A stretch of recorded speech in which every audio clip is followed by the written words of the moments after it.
Hello guys, a very good morning to all of you. कैसे हैं आप सब? क्या चल रहा है? बढ़िया चल रहा है? पढ़ाई लिखाई हो रही है? रोज ही ये क्वेश्चन मैं आपसे पूछती हूँ कि पढ़ाई लिखाई चल रही है कि नहीं चल रही है। एंड मुझे जेन्युइनली नहीं पता कि आप लोग पढ़ रहे हो कि नहीं पढ़ रहे हो, बट आई होप कि आपको थोड़ा सा तो सीरियसनेस आ गई होगी अभी कि सिर्फ 2 महीने ही बचे हैं, 2.5 मंथ्स बचे हैं। I think 2 months and 10 days almost, है ना? इतना ही बचा हुआ है एंड इसके बाद हमारे एग्जाम्स हैं। तो हमें फटाफट अपना सिलेबस भी कंप्लीट करना है, रिविजन्स भी साथ साथ में कंप्लीट करना है, और हमको तैयारी करनी है जंग लड़ने की, है ना?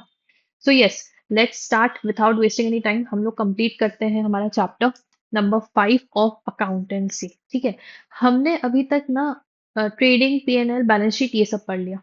ठीक है, इसके फॉर्मेट्स हमने पढ़ लिए, इसमें क्या क्या चीजें होती वो हमने पढ़ ली थी, है ना? अब हमको क्या करना है, किसका एक क्वेश्चन करना है, उसके बाद हम एडजस्टमेंट एंट्रीज में जाएंगे, है ना? एडजस्टमेंट या क्लोजिंग एंट्रीज जो बोल सकते हैं, वो चीज। तो वो करने से पहले मैं चाहती हूँ कि ये एक इलस्ट्रेशन, आपके मॉड्यूल में से 3 इलस्ट्रेशन दिए हैं, एक मैन्युफैक्चरिंग अकाउंट का, एक डेटर्स वाला, क्रेडिटर्स वाला इलस्ट्रेशन है, और एक इलस्ट्रेशन नंबर 2 है जो आपको स्क्रीन पे सामने दिख रहा है। ये दो तीन ही इलस्ट्रेशंस हैं आपके पूरे मॉड्यूल के अंदर अकाउंटिंग चैप्टर में, है ना? तो ये सेकंड वाला जो है हमारा इलस्ट्रेशन, इसको हम सॉल्व करने वाले हैं। इसमें पूरा आपको trading, PNL and balance sheet तीनों बनाना पड़ेगा। ओके, इसमें ये लोग एंट्रीज करने को बोले हैं कि एडजस्टमेंट एंट्रीज और क्लोजिंग एंट्रीज भी करो, बट वो अपन नहीं करेंगे। पहले अपन ट्रेडिंग, पीएनएल और बैलेंस शीट बनाएंगे। ओके, एडजस्टमेंट एंट्रीज सब हम दोनों उसके बाद जब टाइम मिलेगा तो करेंगे। यहाँ पे कुछ एडजस्टमेंट्स भी दिए हैं एंड पूरा क्वेश्चन का ट्रायल बैलेंस दिया है। जैसे कि मैंने आपको बताया है कि जब भी फाइनल अकाउंट्स बनाना है हमें, उसके पहले की स्टेप क्या होती है? Trial balance. एक बार ट्रायल बैलेंस बन गया, उसके बाद हम बनाते हैं हमारे फाइनेंशियल स्टेटमेंट्स। ठीक है, करेक्ट है ये बात? आप लोग को याद है ये बात कि मैंने कितनी बार बताई है? ये 100 बार बता चुकी हूँ ये बात, है ना? सो तो हम लोग क्या करेंगे अब? ये चीज देखेंगे कि हमें कैसे हमारे फाइनेंशियल्स बनाने हैं, है ना? सीखेंगे कि हमको फाइनेंशियल्स बनाने कैसे इजी तरीके से। ओके, सबसे पहले आपको ट्रायल बैलेंस दिया हुआ है 2025, 31 मार्च 2025 का, है ना? यहाँ पे दिया है कैपिटल। अब मैं एक एक चीज ऐसे ही वेगली रीड नहीं करने वाली हूँ। यहाँ पे हम क्या करेंगे, जब भी आप कोई क्वेश्चन स्टार्ट करो जहाँ पे आप क्या बनाने वाले हो, सोल प्रोप्राइटरशिप के फाइनल अकाउंट्स बनाने वाले हो। ठीक है, जब भी क्वेश्चन स्टार्ट करो, ट्रायल बैलेंस सबसे पहले आपको मिल जाएगा, है ना? बनाने से पहले आप ट्रायल बैलेंस में हर एक जो एंट्री है, ये जो हर एक एंट्री है, उसके आगे लिख दो ये एंट्री कहाँ की है। क्या ये ट्रेडिंग की है, क्या ये प्रॉफिट एंड लॉस की है, क्या ये बैलेंस शीट की है ना? जैसे कि कैपिटल अकाउंट कहाँ जाता है? ऑब्वियसली बैलेंस शीट में जाता है, तो बीएस लिख दो। ठीक है, ड्राइंग अकाउंट कहाँ जाता है? ऑब्वियसली बैलेंस शीट में जाता है ना? कैपिटल में से माइनस करते हैं ट्रेड ड्राइंग अकाउंट, तो बीएस लिख दो। ओके, उसके बाद स्टॉक, स्टॉक को हम कहाँ लिखते हैं? वो भी 1 अप्रैल 2024, 31 मार्च 2025, मतलब क्या है ये? ओपनिंग स्टॉक है, तो ये कहाँ जाएगा? ट्रेडिंग में जाएगा, तो टी लिख दो। परचेसेस ट्रेडिंग में, सेल्स ट्रेडिंग में। फर्नीचर, फर्नीचर कहाँ जाएगा? फर्नीचर जाता है बैलेंस शीट में। डेटर्स, सन्ड्री डेटर्स, जो हमारे डेटर्स है जिनसे हमें पैसा लेना बाकी है for the goods we supplied to them, तो ये कहाँ जाएगा? बैलेंस शीट में। फ्रेट एंड ऑक्ट्रॉय, ऑक्ट्रॉय छोड़ो, क्या लिखा है यहाँ पे? फ्रेट, फ्रेट क्या है? हमारे एक्सपेंसेस, वो भी डायरेक्ट एक्सपेंसेस, तो कहाँ जाता है? ट्रेडिंग में। उसके बाद कुछ ट्रेड एक्सपेंसेस दिए, मतलब ये भी डायरेक्ट एक्सपेंसेस है, तो हम उसको कहाँ लिखेंगे? ट्रेडिंग में। सैलरीज, सैलरीज हमारी इनडायरेक्ट एक्सपेंस होती है, तो ये जाएगी पीएनएल में। रेंट इनडायरेक्ट है, पीएनएल में। एडवर्टाइजिंग इनडायरेक्ट है, पीएनएल में। ठीक है, इंश्योरेंस प्रीमियम पे किया है ना, तो ये भी पीएनएल में जाएगा, तो पीएल लिख दो। कमीशन क्रेडिट साइड में है ना, तो रिसीव हुई है मतलब, ठीक है, तो पीएल में। ठीक है, डेबिट क्रेडिट देखते जाया करो, डेबिट मतलब कि एक्सपेंस किया, क्रेडिट मतलब कि इनकम हुई है ना? डिस्काउंट डेबिट साइड है, मतलब कि पीएनएल में एक्सपेंस जाएगा। बेड डेट्स हुए हैं तो पीएनएल में जाएगा।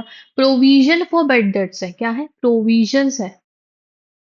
ठीक है, तो ये पीएल में भी जाता है और बैलेंस शीट में भी माइनस होता है, बताऊंगी कैसे। क्रेडिटर्स तो हमारा सीधा सीधा बैलेंस शीट का फिगर है। Cash in hand balance sheet का।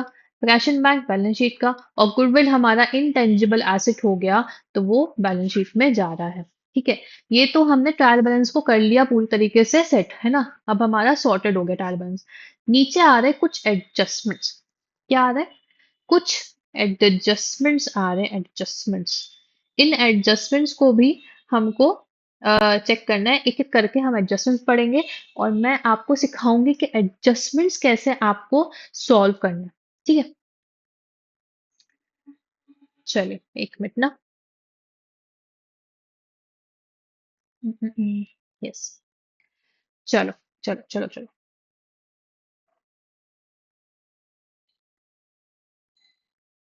हाँ, ओके। चलो, तो सबसे पहला एडजस्टमेंट, सब एक एक करके पहले अपन एडजस्टमेंट सॉल्व करेंगे, उसके बाद अपन क्वेश्चन स्टार्ट करेंगे ना। पहले आप एडजस्टमेंट्स करो, इसको आप वर्किंग नोट भी लिख सकते हो, फिर आप स्टार्ट कर सकते हो। ओके, तो हाँ, चलो पहले आ रहा है कि stock on 31 March was valued at 5,30,000। मतलब ये क्या दिया हुआ है, मैं क्लोजिंग स्टॉक दिया हुआ है। ठीक है, ये हमको क्या दिया है, क्लोजिंग स्टॉक दिया हुआ है। ठीक है, ये तो इसमें कुछ एडजस्टमेंट है ही नहीं, तो क्लोजिंग स्टॉक है, हम क्लोजिंग स्टॉक लिख लेंगे ट्रेडिंग में। ओके, और ये कहाँ का फिगर है, ट्रेडिंग अकाउंट का, तो ट्रेडिंग में लिख लेंगे। एंड ये बैलेंस शीट में भी जाता है, क्लोजिंग स्टॉक बैलेंस शीट में भी जाता है। ये ट्रेडिंग में भी जाता है, balance sheet, closing stock trading account में क्लोजिंग स्टॉक दिखेगा आपको डेबिट क्रेडिट साइड में। And balance sheet, balance sheet में कहाँ दिखेगा आपको, एसेट साइड पे आपका स्टॉक इन ट्रेड दिखेगा। जो लास्ट डे पे स्टॉक बच रहा है, that will be mention in balance sheet, recorded in balance sheet in under asset side, current assets में stock in trade. Okay, second आ रहा है salaries have been paid only for 11 months. ये बोल रहे हैं कि सैलरी सिर्फ 11 महीने की पे करी है। ऊपर सैलरी देखो कितनी दिख रही है, सैलरी हमको दिख रही है यहाँ पे, ये रही सैलरी, 55,000 सैलरी है। ठीक है, तो हमारा पहला एडजस्टमेंट 11 बोल रहा है कि 11 महीने की सिर्फ पे करी, तो मतलब ये जो 55,000 दिख रहे हैं, ये कितने महीने के हैं, सिर्फ 11 महीने के। बट साल भर में तो 12 महीने होते हैं, मतलब एक महीने की पे नहीं करी है, पे नहीं करी है। मतलब पे करनी चाहिए थी, कायदे से तो पे करनी चाहिए थी, है ना। यहाँ हम वर्किंग नोट बना रहे हैं पहले तो। ठीक है,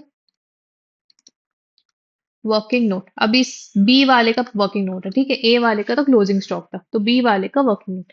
तो सैलरीज पेड फॉर 11 मंथ्स। ठीक है, कितने महीने की, 11 महीने की पे करी है सैलरी। तो मतलब कितनी हुई, एक महीने की कितनी हुई, 55,000 डिवाइडेड बाय 11, तो एक महीने की 5,000 सैलरी है ना, एक महीने की 5,000 है। तो मतलब एक महीने की क्या हुई, yet to be paid, yet to be paid है ना, एक महीने की येट टू बी पेड हो गई, 11 महीने की पे है। एक साल में 12 महीने होते हैं, एक महीने की पे नहीं करी है, मतलब वो ड्यू है, सैलरी पे करना बाकी है ना। तो एक महीने की क्या हो गई, आउटस्टैंडिंग हो गई। याद आ रहा है, आउटस्टैंडिंग मैंने बताया था, मैचिंग प्रिंसिपल, आउटस्टैंडिंग एक्सपेंस है ना। तो आउटस्टैंडिंग सैलरी हमारी एक महीने कितनी हो गई है, 5,000, है ना। तो टोटल सैलरी जो 12 महीने की हुई, जो हमको पीएनएल में क्या करनी है, पीएनएल में करनी है हमें चार्ज, वो होगी 55,000 प्लस 5,000, कितनी हुई, 60,000। इतनी हमको पीएनएल में लेके जानी है ना। और ये जो आउटस्टैंडिंग सैलरी एक महीने की, आउटस्टैंडिंग सैलरी जो एक महीने की पे नहीं हुई है, अभी तक आउटस्टैंडिंग है, ये बैलेंस शीट में जाएगी। कहाँ जाएगी, बैलेंस शीट में जाएगी। मैंने आपको बताया था नाउटस्टैंडिंग सैलरी आपको लाइबिलिटी साइड दिखानी पड़ेगी, प्रीपेड और अक्रूड जो भी रहेगा वो आप एसेट साइड दिखाओगे, है ना। तो सिर्फ 5,000 बैलेंस शीट में जाएगा, 5,000, और पूरा 60,000 आप पीएनएल में क्या करोगे, डेबिट करोगे, एक्सपेंस करोगे। ठीक है, सेकेंड, उसके बाद थर्ड वाला आपका आ रहा है adjustment, unexpired insurance include in the figure of 4,000 appearing in trial balance is 1,000।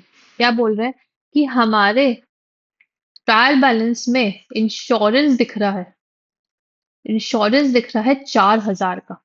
ठीक है, क्या दिख रहा है, क्या एक बार जाके देख लो कि क्या दिख रहा है। तो हमारे इसमें इंश्योरेंस प्रीमियम ये रहा, है ना, ये रहा इंश्योरेंस प्रीमियम दिख रहा है 4,000 का। हाँ, तो सही है, दिख रहा है हमको। वो बोल रहे हैं कि जो फिगर है 4,000 का अपीयरिंग द ट्रायल बैलेंस, उसमें अनएक्सपायर्ड इंश्योरेंस इंक्लूड कर रहा है कितने, 1,000 रुपए का, है ना। बोल रहे हैं कि इसमें अनएक्सपायर्ड इंश्योरेंस है 1,000 रुपए का। पहले तो समझो कि अनएक्सपायर्ड इंश्योरेंस होता क्या है।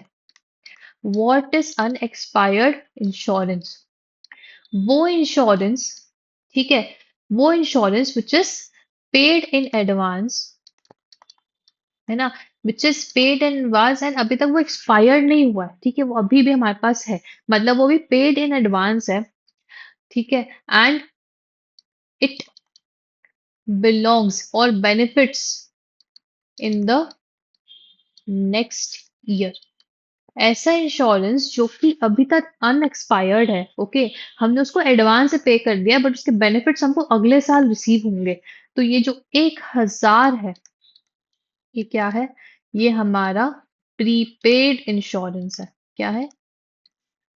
प्रीपेड इंश्योरेंस है ना। तो मतलब कि इंश्योरेंस इस साल का 4,000 नहीं है, इस साल का 4,000 नहीं है, 1,000 इनमें से अगले साल का है। तो हम क्या करेंगे, इसको माइनस कर देंगे इससे। तो ये जो है 3,000 हम इस साल पीएनएल में लेके जाएंगे, और ये जो 1,000 है ये आपका बैलेंस शीट में कहाँ दिखेगा? एसेट साइड में, है ना। प्रीपेड और अक्रूड एसेट साइड दिखते हैं, आउटस्टैंडिंग कहाँ दिखता है? हमारा लाइबिलिटी साइड दिखता है। क्या ये बात क्लियर है? क्लियर है? चलो। अच्छा, इधर पे आउटस्टैंडिंग में हमने यहाँ प्लस क्यों किया था आउटस्टैंडिंग में? क्योंकि वो इसी साल का एक्सपेंस है जो अभी तक हमने पे नहीं किया है बट हो चुका है इनकर, है ना। तो हम उसको इस साल ही एक्सपेंस क्लेम करेंगे। बट प्रीपेड में यहाँ पे जब बात होती है तो ये 1,000 इस साल का नहीं है, तो हम इसको इस साल पीएनएल में नहीं डेबिट कर सकते हैं। हम इसको नेक्स्ट ईयर करेंगे, नेक्स्ट ईयर के पीएनएल में डेबिट करेंगे। तो इसलिए हम इस साल इसको प्रीपेड करके बैलेंस शीट में ले जा रहे हैं, और इस साल सिर्फ 3,000 रुपए जो है उतना ही पीएनएल में डेबिट करेंगे। क्या ये बात क्लियर है? चलो नेक्स्ट आते हैं। Commission earn but not yet received amounting to 1,220 is to be recorded in the books of accounts. मतलब कमीशन अर्न तो कर लिया है बट अभी तक रिसीव नहीं हुई है, मतलब पेमेंट अभी तक इसकी आई नहीं है। एक मिनट रुकिएगा, क्या हो गया ये?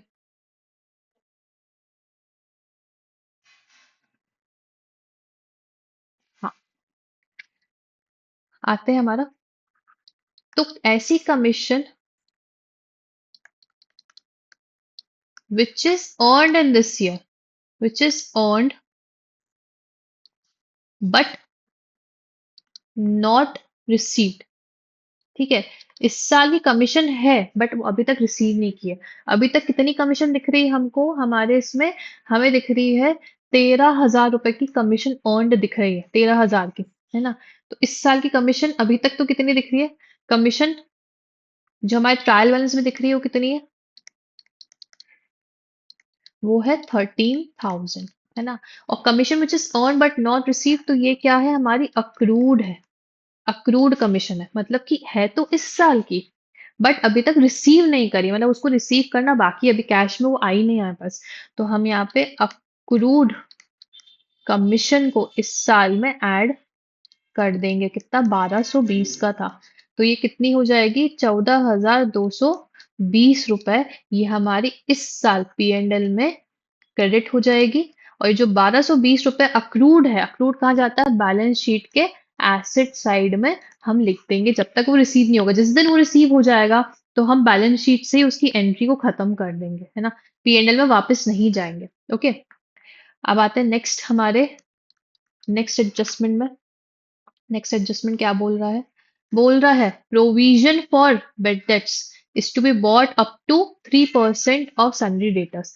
बोलने कि जितने भी प्रोविजन फॉर बेड डेट्स अभी बने हैं वो ठीक है, बट अब आपको कितने बनाने हैं? डेटर्स के एटलीस्ट 3% तक लाना है। ब्रॉट अप टू 3%, क्या बोल रहे हैं?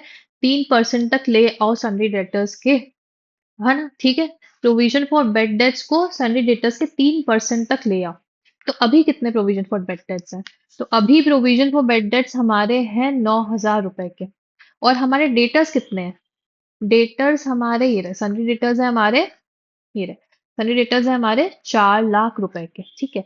तो पहले तो देखते हैं 4 लाख का 3% होता कितना है, क्या हमारे पास अप्रोप्रिएट प्रोविजन बना है क्या? 9,000 उतना ही है ना, है क्या? नहीं है। तो कितना होना चाहिए? चलो पहले देखते हैं कि प्रोविजन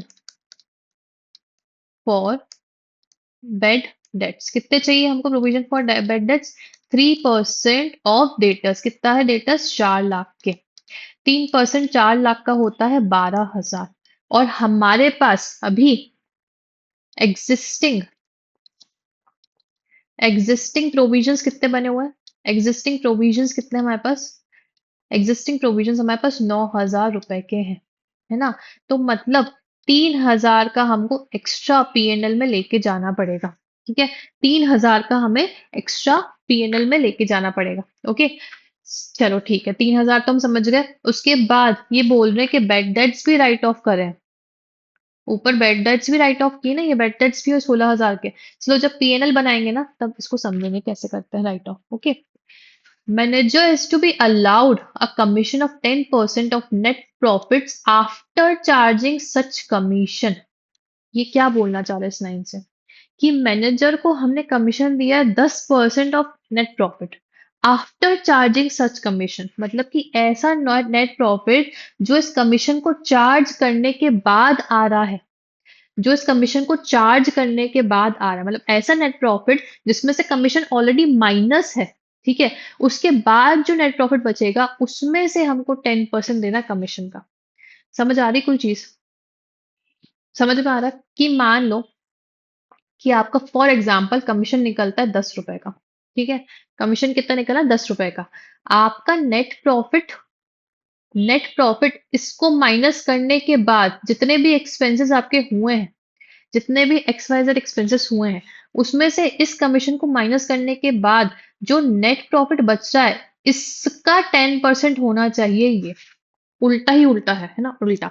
अगर बोलते बिफोर चार्जिंग सच कमीशन, मतलब कि अभी तक कमीशन चार्ज नहीं किया नेट प्रॉफिट में से, और जो भी नेट प्रॉफिट आया हुआ है उसमें से 10% दे दो। ठीक है, उसके बाद नेट प्रॉफिट निकलेगा, है ना?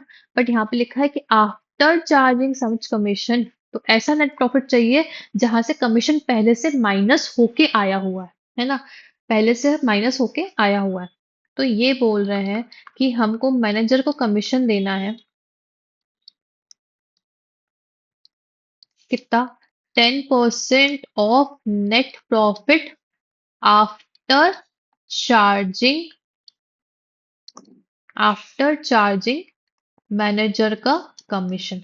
मैनेजर का कमीशन चार्ज करने के बाद का जो नेट प्रॉफिट है, मैनेजर का कमीशन माइनस, अभी तक तो हमें पता ही नहीं कि मैनेजर कमीशन कितना है, तो हम कैसे करेंगे, कैसे उसको माइनस करेंगे अभी नेट प्रॉफिट से, फिर 10% कैसे निकालेंगे? इसके लिए हमको क्या करना पड़ता है? सिंपल सा रूल है। 10% होता है, 10% कैसे लिखते हो? 10/100 लिखते हो अगर आपको 10% लिखना है। तो आप क्या करोगे, यहाँ पे जब 10% लिख रहे हैं, जब यहाँ पे ये 10% लिख रहे हैं, तो यहाँ पे आप +10 कर दोगे और इनटू जो भी नेट प्रॉफिट आपका आ रहा है। ठीक है, जो भी नेट प्रॉफिट आ रहा है अभी आपका, मैं बताऊंगी, अभी इसको अपन यहाँ पे ब्लैंक छोड़ेंगे। उसके बाद जो अमाउंट आएगा, ठीक है, वो अपन मैनेजर का कमीशन मानेंगे। यहाँ पे क्या आएगा? नेट प्रॉफिट का अमाउंट आएगा और यहाँ पे मैनेजर का कमीशन आएगा। ठीक है, पहले अपन आगे की पहले पहले प्रॉफिट एंड लॉस तो बनाए, उसके बाद तो अपन को नेट प्रॉफिट कुछ पता चलेगा कि फिगर क्या है ना? चलो, furniture is to be depreciated at 10% per annum. ठीक है, फर्नीचर को 10% से डेप्रिशिएट करना। डेप्रिसिएशन ऑलरेडी मैं सिखा चुकी हूँ। जो भी एसेट का रिटर्न डाउन वैल्यू है उसमें से 10% माइनस कर देंगे। नेक्स्ट आ रहा, only 1/4 of advertising expense is to be written off. ये बोल रहे हैं कि आपका एडवर्टाइजिंग एक्सपेंस 50,000 है। ठीक है, ठीक है, उसमें से सिर्फ 1/4 जो है, 1/4 जो है उसको हमें राइट ऑफ करना है। राइट ऑफ का मतलब उसको हमको खत्म करना है। खत्म कैसे करेंगे? पीएनएल में डेबिट करके, है ना? कोई भी चीज को हमको खत्म करना है तो हम पीएनएल में उसको एक्सपेंस कर देते हैं, तब जाके वो वहां से बैलेंस शीट से हट जाता है। मतलब ये जो एडवर्टाइजिंग एक्सपेंस है, ये पीएनएल का फिगर नहीं है, ये बैलेंस शीट में लिख रहा है आपको एसेट साइड में, है ना? एसेट साइड में एडवर्टाइजिंग एक्सपेंस दिख रहा है। इसमें से जो 1/4 है सिर्फ उसको हम राइट ऑफ करेंगे। क्या करेंगे? सिर्फ 1/4 को हम राइट ऑफ करेंगे। मतलब सिर्फ 1/4 को हम अभी अपने पीएनएल में डालेंगे, बाकी जो बचेगा वो स्टिल बैलेंस शीट के एसेट में ही दिखेगा। समझ में आ रहा है? अगर ये नहीं लिखा होता तो क्या करते हैं, एडवर्टाइजिंग एक्सपेंस को हम पीएनएल में पूरा का पूरा ऐसे ही डाल देते हैं। बट यहाँ लिखा है कि सिर्फ एक चौथाई, वन फोर्थ ही एडवर्टाइजिंग एक्सपेंस का क्या कर रहे हैं हम, राइट ऑफ कर रहे हैं, है ना। तो यहाँ पे जरा जी एच है ना, एच वाले का बना लेते हैं कि हमारा एडवर्टाइजिंग एक्सपेंस जो है, कितना है हमारा एडवर्टाइजिंग एक्सपेंस, आया तो ऊपर 50,000 का दिख रहा था ना। 50,000 का सिर्फ वन फोर्थ ही हमको राइट ऑफ करना है, डेबिट करना है, तो 12,500 होता है। सिर्फ इतना फिगर हम लेके जाएंगे कहाँ, पीएनएल में।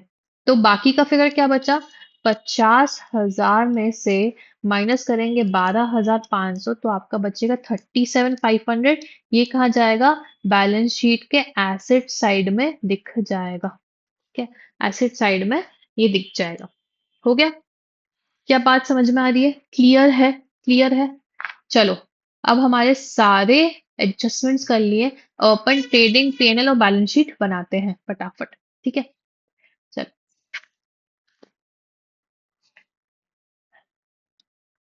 Trading account for the year ended 31 March 2025। ठीक है,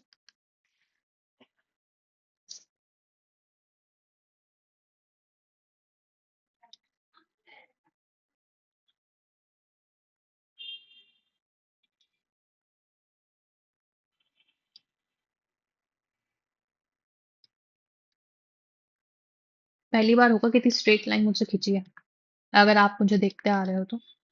पर्टिकुलर्स अमाउंट, पर्टिकुलर्स अमाउंट। ठीक है, सबसे पहले ट्रेडिंग अकाउंट में क्या आता है, हम यहाँ पे लिखते हैं ओपनिंग टू, है ना, टू ओपनिंग स्टॉक। ठीक है, उसके बाद क्या आता है, टू परचेसेस, फिर क्या आता है, टू डायरेक्ट एक्सपेंसेस, है ना। और यहाँ पे हम क्या लिखते हैं, बाय सेल्स,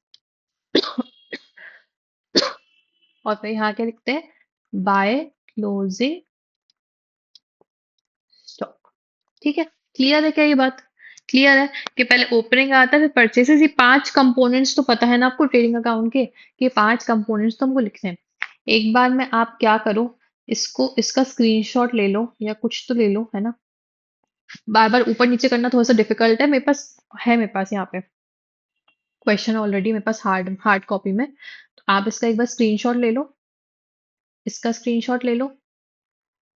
ठीक है, तो मैं अब यहाँ पे डायरेक्टली ट्रेडिंग बनाना स्टार्ट कर रही हूँ, यहाँ पे ट्रेडिंग अकाउंट डायरेक्टली बनाना स्टार्ट कर रही हूँ। ठीक है, ओपनिंग स्टॉक है हमारा 1 अप्रैल 2024 को जो लिखा हुआ था हमारे ट्रायल बैलेंस में, कितना था, 4,50,000 का।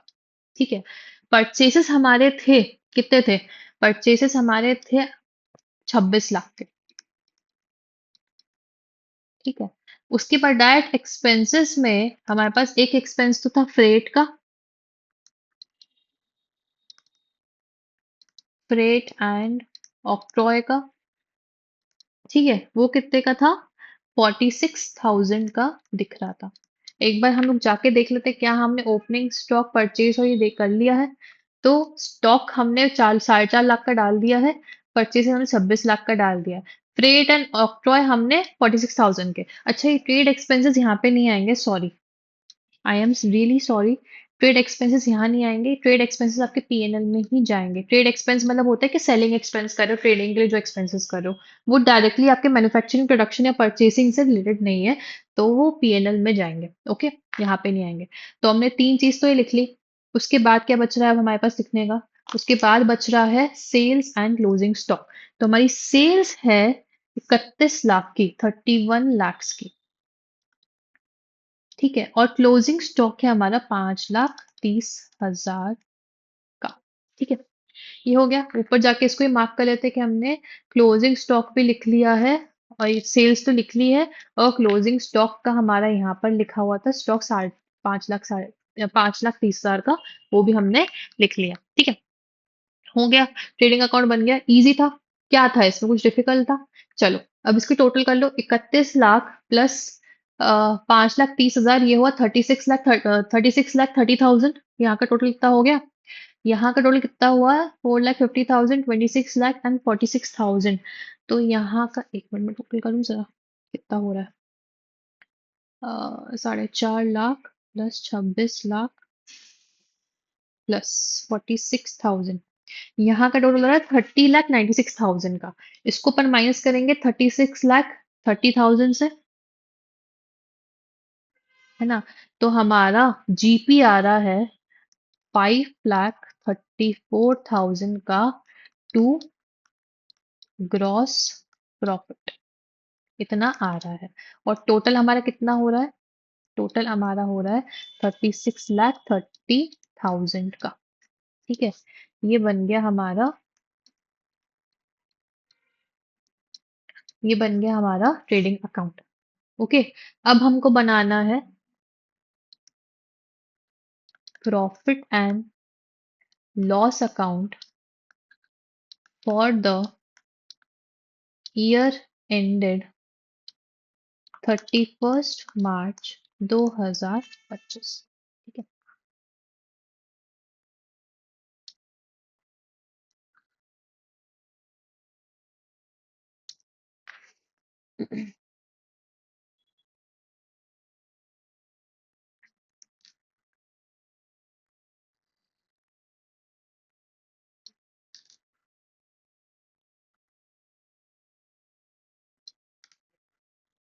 ओके, लाइन खिंच गई। आप लोग ने भी खींच ली क्या अपनी कॉपीज में line? Particulars amount, particulars amount. ठीक है, क्लियर है? सही है। हाँ, चलो। अब हमको यहाँ पे सारे टू इनडायरेक्ट एक्सपेंसेस लिखने हैं। बट आप इसको लिखने के पहले एक चीज भूल गए कि यहाँ का जो जीपी है, ट्रेडिंग अकाउंट का जीपी, उसको हमको यहाँ पे कैरी फॉरवर्ड करना पड़ेगा। ये क्या हुआ? To gross profit carried down and by gross profit brought down. ठीक है, कितना है? 5,34,000 बचा है सारे डायरेक्ट एक्सपेंस परचेसेस माइनस करने के बाद। अब जो भी एक्सपेंस माइनस होंगे यहाँ से माइनस होंगे, है ना? जो भी एक्सपेंस माइनस होंगे कहाँ से? यहाँ से माइनस होंगे। ठीक है, क्वेश्चन आपके पास है? चलो एक एक करके सारे एक्सपेंसेस जानने लग जाए। पहले हमारा आ रहा है ट्रेड एक्सपेंसेस। हमारे ट्रेड एक्सपेंसेस कितने के हैं? 5,000 रुपए के हैं। ठीक है, उसके बाद एक मिनट, एक एक करके अपन देख लेते हैं पहले तो, है ना? चलो ट्रेड एक्सपेंसेस डाल दिया, हाँ चलो हो गया। उसके बाद आ रही सैलरीज। सैलरीज, अब सैलरी में अपन ने एक एडजस्टमेंट किया है, ये याद है आपको? Salaries have been paid only for 11 months. ठीक है, 11 महीने की सैलरी पे की थी, 1 महीने का आउटस्टैंडिंग था, हमको पता है। हमको कितनी टोटल सैलरी पीएनएल में डालनी है? 55,000 प्लस 5,000 आउटस्टैंडिंग जो है 60,000 हमको डालनी है ना? तो इस तरीके से डालेंगे। तो सैलरीज हमारी है 55,000 पेड। ठीक है, इसमें से प्लस आउटस्टैंडिंग सैलरी है कितने की? 5,000 की, जो हमको ऐड करनी है। तो हमारी सैलरीज कितने की हो जाएगी? 60,000 की। क्लियर है? क्लियर है? यहाँ पे एक एस्टेरिस्क साइन बना दो कि आप जाके देख सको इसको। ओके, चलो सैलरी डाल दी। उसके बाद हमारे पास क्या है? रेंट। रेंट तो ऐसे कैसे डाल दो, कितना है? 24,000 का रेंट है। ठीक है, चलो 24,000 का रेंट डाल दो। रेंट आ रहा है हमारे पास कितने का? 24,000 का। उसके बाद एडवर्टाइजिंग एक्सपेंस दिख रहे हैं क्या? एडवर्टाइजिंग एक्सपेंस दिख रहे हैं? हाँ चलो, एडवर्टाइजिंग एक्सपेंस पूरा का पूरा 50 डाल दूं? तो नहीं, इसका सिर्फ 1/4 ही राइट ऑफ करना है पीएनएल में, बाकी तो हमारा कहाँ दिख रहा है? बैलेंस शीट में दिख रहा है। तो एडवर्टाइजिंग एक्सपेंस, इस पे भी एस्ट्रिक साइन लगा देती हूँ। एडवर्टाइजिंग एक्सपेंस हमारा है 50,000 का। इसमें से सिर्फ 1/4 राइट ऑफ करना है हमें। 1/4 राइट ऑफ करना है। तो इसका 1/4 कितना हो रहा था हमारे पास? कितना हो रहा था 1/4? 12,500, है ना? कितना हो रहा है 1/4? 12,500 हो रहा है। तो बाकी का अमाउंट कहाँ जाएगा? बाकी का अमाउंट हमारा, यहाँ पे लिख देती हूँ, 1/4 ऑफ 50,000 यहाँ पे जाएगा। बाकी का अमाउंट हमारा बैलेंस शीट में ही दिखेगा। ठीक है, एक तो ये हो गया, एक तो सैलरीज हो गई, रेंट हो गया, एडवर्टाइजिंग एक्सपेंस हो गया, है ना। नेक्स्ट और क्या आ रहा है हमारे पास? एडवर्टाइजिंग एक्सपेंस भी डन। उसके बाद आ रहा है इंश्योरेंस प्रीमियम। इंश्योरेंस प्रीमियम में भी 4,000 दिया है, बट हमने क्या देखा था कि 1,000 तो नेक्स्ट ईयर का है। 4,000 में से, ये देखा ना, 4,000 में से 1,000 तो हमारा अगले साल का है। मतलब से 3,000 इस पीएनएल में आना चाहिए, है ना। चलो यहाँ पे लिख देते हैं, क्या है हमारा इंश्योरेंस प्रीमियम। कितना दिख रहा है ट्रायल बैलेंस में? 4,000 का। बट इस साल का कितना है? सिर्फ 3,000 है, और हमने प्रीपे किया है इंश्योरेंस कितना? 1,000 रुपए का प्रीपेड कर दिया, इसी साल पे कर दिया, बट है वो नेक्स्ट ईयर का, तो बेनिफिट भी नेक्स्ट ईयर मिलना चाहिए। तो माइनस करके यहाँ पे अमाउंट आ रहा है 3,000 रुपए का। हो गया।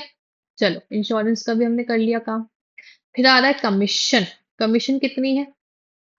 13,000 की कमीशन है। 13,000 की कमीशन है, बट इनने बोला था कि 1,220 रुपए की कुछ कमीशन है ये, जो कि अक्रूड है, मतलब कि अर्न कर ली है बट रिसीव नहीं हुई अभी तक, मतलब है इस साल की बट अभी तक रिसीव नहीं करी, तो हमें इसी साल उसको करना पड़ेगा, लेना पड़ेगा। अब ये कमीशन अर्न करिए, इस साइड एक्सपेंसेस दिखा रहे हो, इनकम्स तो इस साइड आनी चाहिए ना। तो बाय कमीशन यहाँ लिखो, कितना है? 13,000 का कमीशन बैलेंस ट्रायल बैलेंस में दिख रहा है, प्लस अक्रूड कमीशन। कितने की अक्रूड कमीशन? 1,220 रुपए की अक्रूड है, तो टोटल कितना हो रहा है? 14,220। ठीक है, क्लियर है। चलो कमीशन भी हो गया। कमीशन हमने यहाँ पे क्रेडिट बैलेंस था, क्रेडिट साइड लिख दिया। उसके बाद आ रहा है डिस्काउंट। डिस्काउंट कहाँ जाएगा? 2,000 का डिस्काउंट मिल रहा है, तो 2,000 का डिस्काउंट दिया है मतलब, ठीक है। तो यहाँ पे हमारा डिस्काउंट जाएगा कितने का? 2,000 रुपए का, ठीक है। सॉरी, यहाँ पे पहले मैं लाइन बना दूं।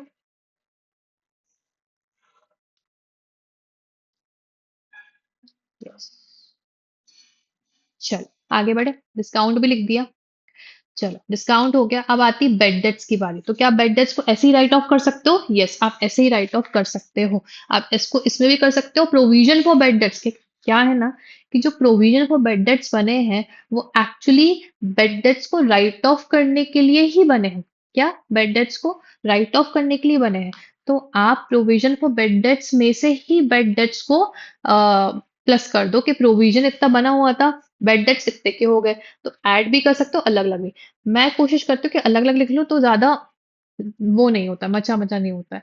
तो बेड डेट्स मेरे हैं 16,000 के, तो मैं बेड डेट्स को यहाँ पे एक्सपेंस कर देती हूँ 16,000 से। बेड डेट्स कितने हैं? 16,000 के। ओके। फिर आता है प्रोविजन फॉर बेड डेट्स, है ना। कितना आ रहा है प्रोविजन फॉर बेड डेट्स? के 9,000 बना है ना। हमको बोला कि 3% ऑफ डेटर्स बनना चाहिए, टोटल होना चाहिए प्रोविजन कितना? तीन तीन 3% ऑफ 4 lakhs, है ना। तो 3% ऑफ 4 lakhs में से 12,000 हमारा प्रोविजन होना चाहिए, उसमें से 9,000 तो ऑलरेडी बना है, तो हमको इस साल कितने का बनाना है? 3,000 का और बनाना है। चलो, तो प्रोविजन फॉर बेड डेट्स बना दो।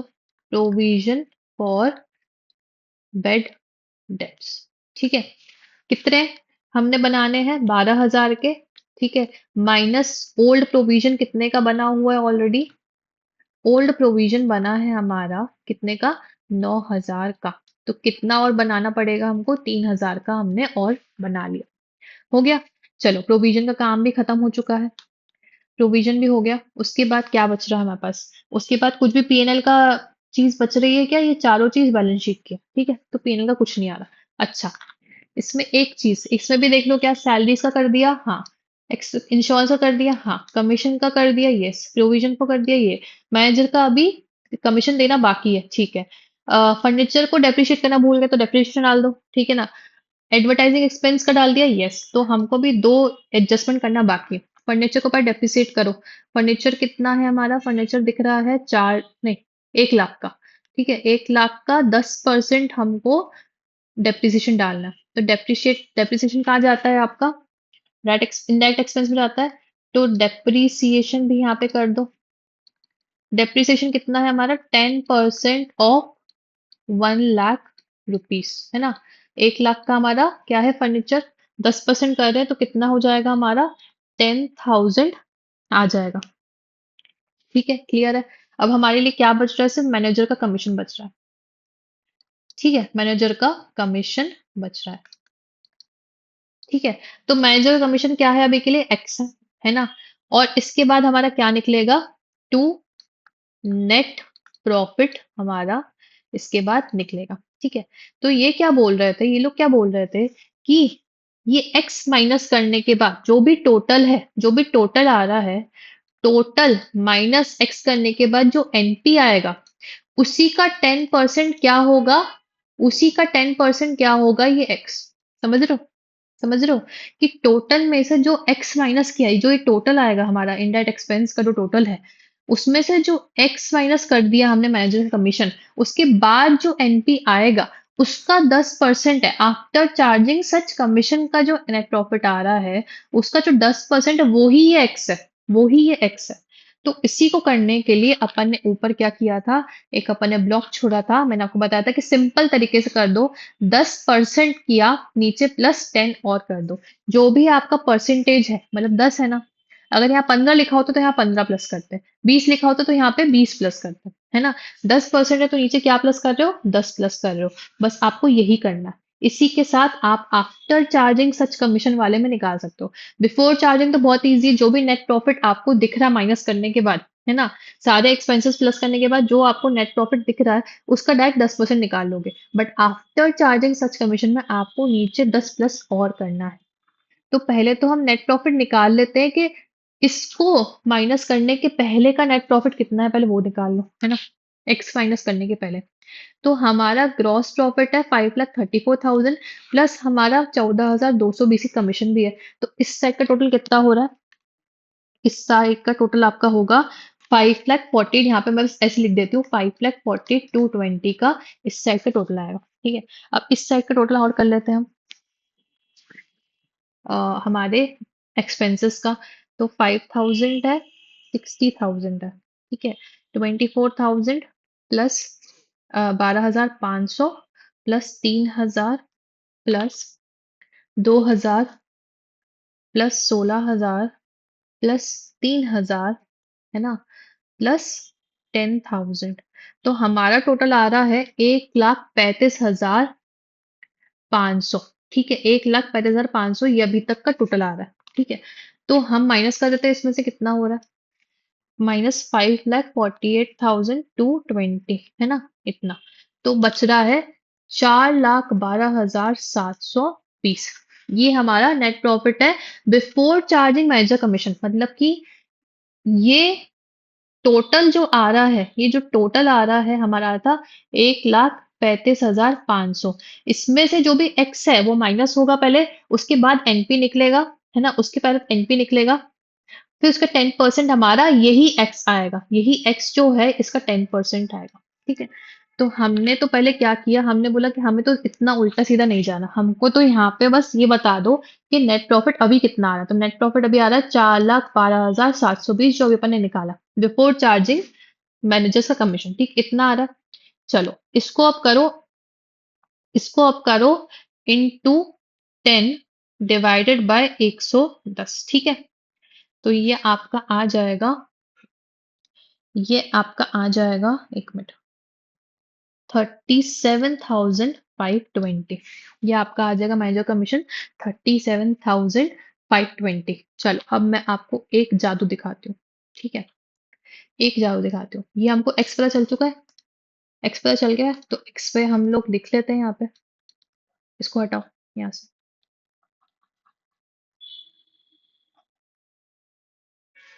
अरे ठीक है, चलो लाइन बना लेंगे बाद। हमें मैनेजर कमीशन पता चल गया 37,520।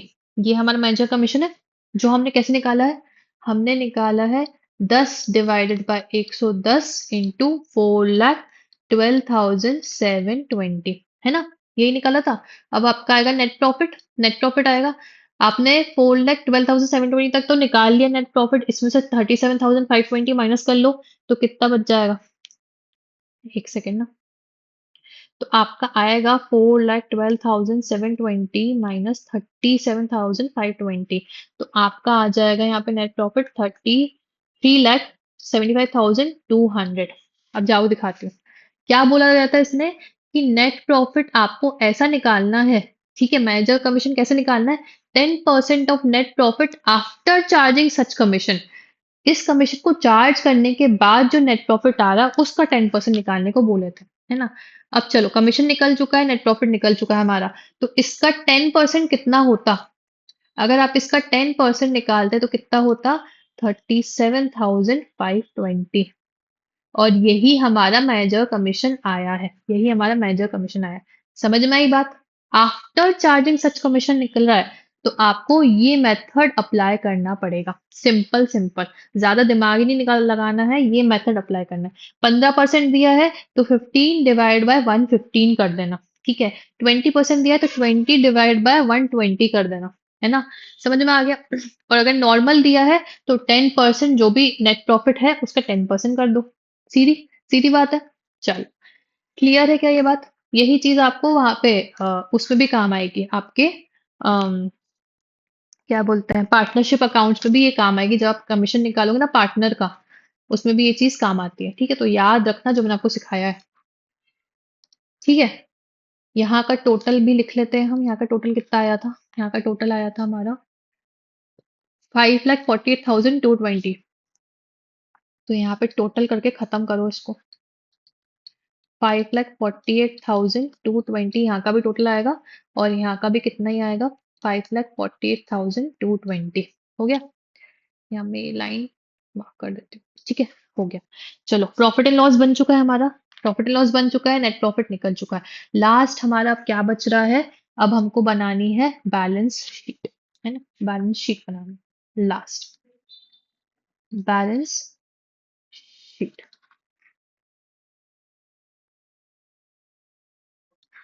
Balance sheet as at 31 March 2025, जो मैं आपको बताई थी कि P&L और ट्रेडिंग साल भर का बनता है, ईयर एंडेड बनता है ना। बैलेंस शीट उसी डेट की बनती है, तो उसी डेट के लिए अपन लिखते हैं एज एट, है ना। यहाँ पे लिख दो। इस साइड क्या आता है? लाइबिलिटीज। ठीक है, और इस साइड क्या आता है? एसेट्स। ठीक है, यहाँ मैं अमाउंट के लिए बना दूं,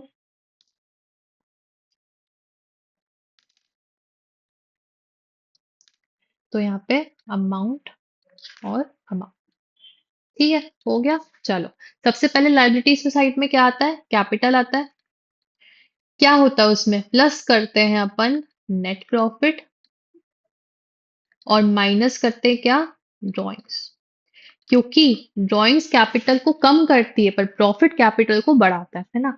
तो हमारे इसमें ट्रायल बैलेंस में कैपिटल कितना लिखा हुआ है? चलो एक मिनट रुको, पहले तो यहाँ पे जाके टिक कर दो कि मैंने डेप्रिसिएशन भी डाल दिया है, मैंने मैनेजर्स का कमीशन भी डाल दिया है। हो गया। अब क्या क्या बच गया? कैपिटल बचा है कैपिटल है 8 लाख का, है ना। और ड्राइंग है 60,000 की। ठीक है, और नेट प्रॉफिट तो हमने अभी हाल निकाला है ना। तो कैपिटल है हमारी 8 लाख की, ड्राइंग्स है हमारी 60,000 की। ठीक है, सॉरी, अरे गलत जगह लिख दिया मैंने।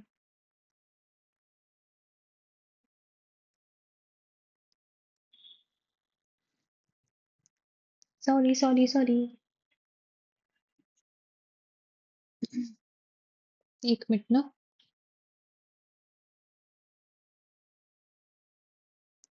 हाँ, ड्राइंग्स आएगी हमारी 60,000 की यहाँ पे, और नेट प्रॉफिट हमारा कितना था? 3,75,200 का नेट प्रॉफिट था। 3,75,200 का नेट प्रॉफिट है। आप इसको प्लस माइनस करोगे तो आपका देखो 8 लाख में 3,75,200 प्लस कर दोगे और 60,000 को माइनस करोगे, तो आपका कैपिटल अकाउंट आ जाएगा 11,15,200 का, इतने का। ठीक है, ये हमारा कैपिटल हो गया। अब कैपिटल डाल दिया, अब क्या क्या आ रहा है देखते हैं जरा ट्रायल बैलेंस में जाके वापस क्या क्या बच गया। मैंने कैपिटल भी डाल दिया है, मैंने ड्राइंग्स। ठीक है, पहले लाइबिलिटी साइड कंप्लीट कर लेते हैं। फर्नीचर, सनरी डेटर्स, ठीक है, इनको नहीं लिखना है। क्रेडिटर्स को लिखना पड़ता है, क्रेडिटर्स है हमारे 2 लाख के, है ना।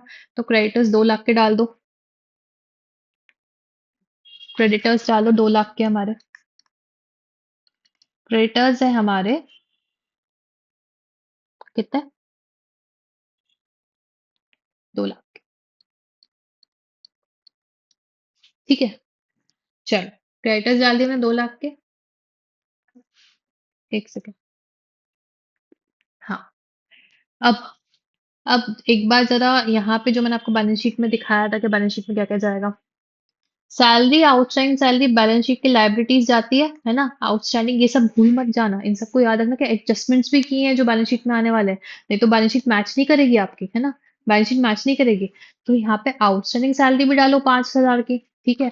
दूसरा एक और पॉइंट देखो, managers to be allowed a commission of 10% of net profit after charging such commission. मतलब कि नेट प्रॉफिट तो पता ही नहीं था, है ना, उसके पहले अपन पेमेंट कैसे करेंगे मैनेजर्स को, है ना। पेमेंट कैसे करेंगे मैनेजर्स को, इस पॉइंट को मैं छोड़ के रखा था कि मैं अभी आपको ये चीज समझा सकूं, है ना। नेट प्रॉफिट हमने जब पीएनएल बनाया तब हमको पता चला कि नेट प्रॉफिट कितना रहेगा, और हमने फिर उसका 10% दिया है ना, राइट, यही किया हमने। बट नेट हमने प्रॉफिट एंड लॉस बनाया कब है, ईयर एंड होने के बाद बनाया। मतलब अभी तक हमने मैनेजर को कमीशन पे किया ही नहीं है, किया ही नहीं है। मतलब क्या हो रहा है, वो येट टू बी पेड हो रहा है, येट टू बी पेड हो रहा है, जो कि है पिछले साल का कमीशन, पर अभी तक हमने उसको पे किया नहीं है। तो जब वो पिछले साल का है तो हम उसे पिछले साल के पीएनएल में डाल देंगे, तो हमने वो डाल दिया। बट वो अभी तक पे हुआ नहीं है, वो अभी तक हमने कैश पे किया नहीं है। मतलब कि वो हमारी क्या बन रही है, वो हमारी आउटस्टैंडिंग लायबिलिटी बन चुकी है कि हमको उसको भी पे करना है। तो जब ये आउटस्टैंडिंग है तो हमें इससे भी क्या करना पड़ेगा, ये 37,520 को भी क्या करना पड़ेगा, यहाँ पे डालना पड़ेगा। आउटस्टैंडिंग एक्सपेंसेस, ठीक है। आउटस्टैंडिंग एक्सपेंसेस हमारे पास दो हैं, एक तो सैलरी है कितने की, 5,000 की, और दूसरी हो गई मैनेजर का कमीशन, ठीक है। बातों को समझो और याद रखो कि क्या बोला गया, 37,520 की, ठीक है। ये हो गया हमारा पूरा liability side complete, liability side completed. अब आता है, चलो यहाँ पे क्रेडिटर को भी टिक कर दो पहले तो। अब आता है हमारा इस साइड का। सबसे पहले हम लिखते हैं हमारे नॉन करेंट एसेट, जो कि furniture and fixtures, plant and machinery, goodwill, ये सब हो गया। तो फर्नीचर हमारा है 1 लाख का, बट हमने 10% से डेप्रिशिएट किया, तो 10% डेप्रिशिएशन माइनस करना पड़ेगा। फिर है गुडविल हमारी 2 लाख की, है ना, एट कॉस्ट, तो हमको गुडविल लिखनी पड़ेगी। चलो, फर्नीचर है हमारा, फर्नीचर है हमारा 1 लाख का, इसमें हमको माइनस करना पड़ेगा 10% डेप्रिसिएशन, कितना है, 10,000। तो हमारा फर्नीचर कितना बच गया, 90,000 का, ठीक है। फिर आएगी हमारी गुडविल, गुडविल है हमारी 2 लाख की एट कॉस्ट, है ना। उसमें कुछ भी डेप्रिसिएशन अमोर्टाइजेशन लगाना नहीं बताया है हमको, ठीक है। तो गुडविल आ गई और हमारा फर्नीचर आ गया, दोनों आ गया। चलो अब आते हैं, हम अपने करंट एसेट्स लिखेंगे, क्या क्या दिया है। चलो यहाँ से पहले टिक कर दो कि गुडविल डाल दिया है हमने, है ना, और उसके बाद फर्नीचर भी डाल दिया। बचा है अब सन्ड्री डेटर्स 4 लाख का। डेटर्स में तो बहुत सारे काम हुए हैं, प्रोविजन फॉर बेड डेट्स भी बने और बेड डेट्स भी हुए हैं, तो वो काम भी करने पड़ेंगे यहाँ पे। तो हमारा करंट एसेट्स में सन्ड्री डेटर्स दिख रहा है 4 लाख का, ठीक है। पहले तो उनने बोला था कि 3% ऑफ सन्ड्री डेटर्स कितना प्रोविजन होना चाहिए, है ना। तो हम इसमें से प्रोविजंस को माइनस करते हैं, प्रोविजंस फॉर बेड डेट्स, ठीक है। प्रोविजंस फॉर बेड डेट्स कितने बनाए हमने, 12,000 के बनाए, 3% ऑफ 4 लाख, है ना। ऑलरेडी 9,000 का था, 3,000 हमने और कर दिया, तो अब टोटल 12,000 के हो चुके हैं, है ना। ये हो गया माइनस, एक और चीज करनी पड़ेगी आपको इसमें, नहीं बेड डेट्स तो हमने हटा दिए ना। हाँ चलो, बेड डेट्स तो हमने हटा दिए, प्रोविजन बना दिया, ठीक है। इसमें अब कुछ नहीं करना पड़ेगा। हमने डेटर्स 4 लाख के थे, 12,000 का प्रोविजन बना दिया है ना। तो कितने हो गए, अब हो गए हमारे 3,88,000 के,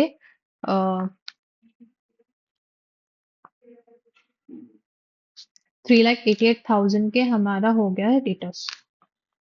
ओके, अब नेक्स्ट आता है हमारा, यहाँ पे हमने डेटर्स भी डाल दिया। अब क्या क्या बचा, एडजस्टमेंट्स और देख लेते हैं। ट्रायल बैलेंस तो हो गया है। इसमें अब कैश बैंक बचा है, वो आखिरी में लिखेंगे। पहले एडजस्टमेंट्स देख लेते हैं कि एडजस्टमेंट्स क्या क्या करने थे हमको। तो प्रीपेड इंश्योरेंस जो है, मैंने आपको बताया था कि प्रीपेड इंश्योरेंस बैलेंस शीट के एसेट साइड जाता है। अक्रूड इनकम जो है वो बैलेंस शीट के एसेट साइड जाएगी। ठीक है ना। और एडवर्टाइजिंग एक्सपेंसेस में भी हमारे पास 37,500 का जो अमाउंट है वो बैलेंस शीट में अभी भी दिखेगा। से हमने 12,500 ही राइट ऑफ किया है P&L में, है ना, बाकी का यहाँ दिखेगा। तो क्या क्या दिखने वाले हैं हमारा, एक तो हमारा हो गया, क्या हो गया, इंश्योरेंस। क्या था, अनएक्सपायर्ड इंश्योरेंस, जो प्रीपेड इंश्योरेंस था वो है 1,000 का, है ना। उसके बाद अक्रूड कमीशन, वो है हमारी 1,220 रुपए की। और उसके बाद हमारा आ गया एडवर्टाइजिंग एक्सपेंसेस। एडवर्टाइजिंग एक्सपेंसेस हमारे हो गए 37,500 के। ये हो गया हमारी तीनों चीजें कंप्लीट। तीनों चीजें कंप्लीट हो गई, डेटर्स लिख दिया। अब बचा है लास्ट की ये दो चीजें। सब कुछ कर दिया हमने, सब कुछ लिख दिया, है ना। अब बचा है सिर्फ cash in hand and cash at bank. Cash in hand है 50,000 का, कैश एट बैंक है 58,000 का। इन दोनों को लिख दो। और कहाँ गए, यहाँ। हाँ, तो हमारा कैश इन हैंड है 52,000 का, और कैश एट बैंक है हमारा 58,000 का। चल, अब टोटल कर लो। टोटल कर लो, दोनों साइड का सब कुछ लिख दिया हमने तो। अरे यार, ये लाइन ढंग की नहीं बनी है।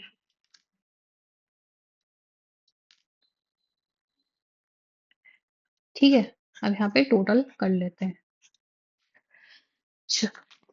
Let's do the total. पहले एसेट साइड का टोटल करते हैं, फिर लायबिलिटी साइड का टोटल करेंगे अपन, ठीक है। 90,000 प्लस 2 लाख प्लस 38,000, 3,88,000, है ना, plus 1,000 plus 1,220 plus 37,500 plus 52,000 plus 58,000। यहाँ का हमारा टोटल हो रहा है, एक मिनट, अरे मैंने एक चीज तो भूल ही गई। एक चीज तो भूल ही गई, जो मैंने आपको बोला था कि आप याद रखना कि ये चीज कहाँ कहाँ जाएगी। ये रहा, क्लोजिंग स्टॉक जो है वो ट्रेडिंग में तो डाल दिया, बैलेंस शीट में कब डालोगे, बैलेंस शीट में तो डालना है। अच्छा, जब मैच नहीं होगा ना तभी दिमाग खराब होगा कि कहाँ गया कहाँ गया। तो यहाँ पे स्टॉक इन ट्रेड भी डालो। स्टॉक इन ट्रेड आपका क्या है, क्लोजिंग स्टॉक ही है। क्लोजिंग स्टॉक कितना है, 5,30,000। तो आपने जो भी टोटल किया उसमें 5,30,000 भी ऐड करो। ठीक है, 5,30,000 ऐड करोगे तो आपका आएगा ये 13,57,720, ये आएगा। चलो अब लाइबिलिटी साइड टोटल कर ले। लाइबिलिटी साइड टोटल कर ले, 11,15,200 प्लस 2 लाख रुपए प्लस 5,000 प्लस 37,520। आपका यहाँ पे टोटल आ रहा है कितना, 13,57,720। आपका हो गया balance sheet match and accounts closed. इतना काम करना पड़ता है एक बैलेंस शीट बनाने के लिए। कितना टाइम लग गया हमको, 1 घंटा लग गया सीखते सीखते, है ना। अब कुछ और क्वेश्चंस मैं आपको भेजूंगी, कहाँ पे, ग्रुप पे। आपको इजी क्वेश्चन, इसी तरह के क्वेश्चंस होंगे जो मैंने आपको सिखाया। आपको वो प्रैक्टिस करनी है, प्रैक्टिस करनी है, प्रैक्टिस करनी है, ठीक है। आपको ही प्रैक्टिस करना है, आप ही उसको कर सकते हो, ठीक है। मेरे करने से कुछ नहीं होगा। मैंने आपको सिखा दिया है। जो भी डाउट आएगा आप मुझसे पूछोगे, मैं आपको वो बताते जाऊंगी, है ना। उसमें कोई दिक्कत नहीं, मैं आपको इजीली डाउट का जो भी सोल्यूशन है वो बताऊंगी, ठीक है। बट आपको ही प्रैक्टिस करनी पड़ेगी। तो मैं क्वेश्चंस आपको तुरंत इस क्लास के बाद एक दो घंटे में भेज दूंगी। आपको वो क्वेश्चन सॉल्व करना है, क्योंकि जब नेक्स्ट क्लास अपन करेंगे तो अपन क्लोजिंग एंट्रीज और एडजस्टमेंट एंट्रीज वाली करेंगे और मैन्युफैक्चरिंग अकाउंट वाली करेंगे, है ना। फिर हमको वो करना है, बट ये आपको सीखना पड़ेगा कि हमको कैसे एडजस्टमेंट्स करना है। अच्छा, एक क्वेश्चन ना आपका जून अटेम्प्ट में भी आया है, वो भी मैं आपको भेजूंगी, आप उसको भी ट्राई करना सॉल्व करने का। नहीं हो पाएगा तो एक क्लास में अपन उसको भी करेंगे, जो हमारा क्वेश्चन था, ठीक है। चलो, अब अपन क्या करते हैं, यहाँ पे अपनी क्लास एंड करते हैं और मिलते हैं नेक्स्ट क्लास में। But I want you guys to practice, practice account से प्रैक्टिस लगेगी, ठीक है। अकाउंट्स में सिर्फ मुंह से बोल बोल के रिवीजन नहीं कर सकते हो। अकाउंट्स में आपको प्रैक्टिस करने पड़ेंगे क्वेश्चंस, ठीक है। उसके लिए क्या करना पड़ेगा, बहुत सारे आपके पास अगर पुरानी टीएस ग्रेवाल पड़ी हुई है ना, तो आप उससे भी कर सकते हो। 11th के अगर टीएस ग्रेवाल की बुक है, एनसीईआरटी की बुक है अगर आपके पास, या कोई भी अकाउंटिंग की बुक है आपके पास फॉर एग्जाम्पल, तो आप वहां से भी क्वेश्चन सॉल्व कर सकते हो, ठीक है। मैं आपको कुछ क्वेश्चंस भी दूंगी, आप उससे भी सॉल्व कर सकते हैं, and that will be all, okay. चलो, मिलते हैं नेक्स्ट क्लास में, तब तक के लिए बाय बाय।